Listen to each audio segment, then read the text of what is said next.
I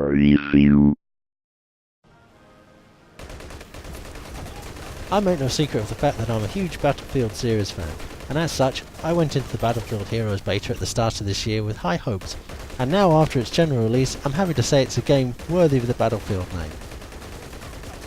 Once you log in with your EA account, you can create up to 4 characters from the 3 classes available.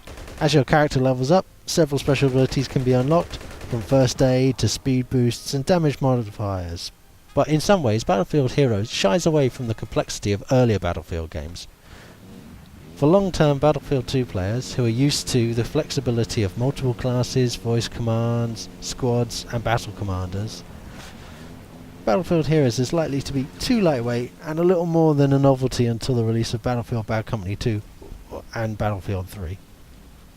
However, despite this, the game retains that classic Battlefield feel with the tight combination of vehicle and infantry combat that players have come to expect from the series, but with more accessibility for newer players.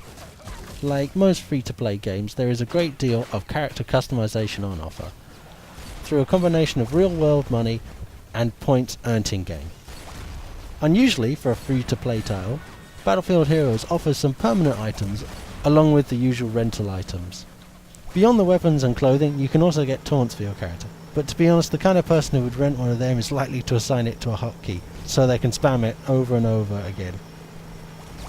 Although some have criticised Battlefield Heroes for looking like Valve's Team Fortress 2, I can't really see how that's valid beyond the initial cartooniness of it. The look of the game very much ties into the outlandish nature of the way it's played, with explosions flinging players high into the air where they can deploy their parachutes, through to the aeroplane passengers who sit on the wings. Currently, there are just 4 maps available, but more are promised in the future, and in the meantime there are plenty of in-game challenges for more committed players to compete.